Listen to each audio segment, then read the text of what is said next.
ज्योती,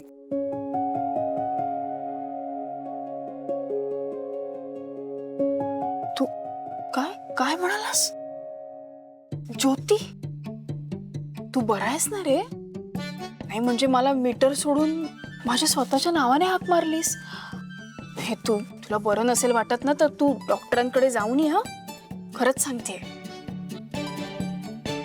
तुला काय म्हणायचं ते म्हण.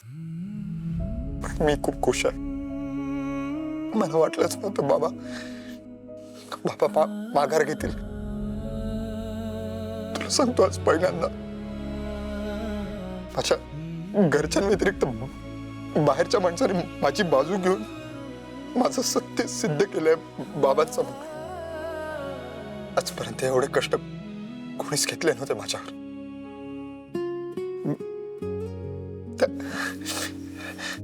थँक्यू. खरंच खूप छोटा शब्द वाटतो मला, खरंच सुचत नाही काय.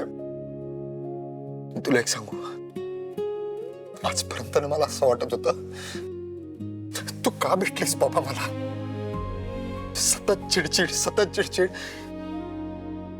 पण आज कळत आहे मी खूप लकी आहे. तू मला भेटलीस. त्यामुळे ज्योती सावेकर खूप खूप धन्यवाद. खरंच. असू दे.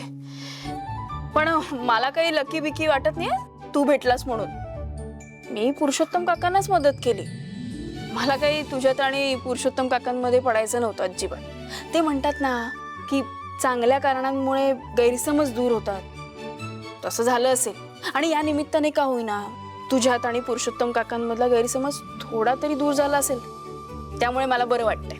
पण तू गैरसमज करून घेऊ नको की मला तुला मदत करायची होती. मला पुरुषोत्तम काकांनाच मदत करायची होती. आणि मी आत म्हटलं तसं की मला आयुष्यभर गिल्ट मध्ये राहायचं नव्हतं म्हणून मी हे केलं. बघितलं, तुझ्याशी बोलत बसले ना माझ्या वेळेचं नेहमी नुकसान होतं. मला उशीर झाला, मला जायचंय तर. मी सोडू. काळजी घे. कमाल पोरगी आहे यार ही. एवढं सगळं केलं तिने माझ्यासाठी, या घरासाठी, आणि काहीच केलं नाही म्हणून निघून गेली. आज मला निर्दोष सिद्ध करायचं एवढंच डोक्यात ठेवलेलं तिने. आणि आज सगळ्यात तिची रिक्षा हरवली. लक्षातच नाही बहुतेक तिच्या. नाही, माझ्यासाठी तिने खूप मोठी गोष्ट केली आहे. आता तिची रिक्षा तिला परत मिळवून द्यावीच लागेल. ती मी नक्कीच मिळवून देईन.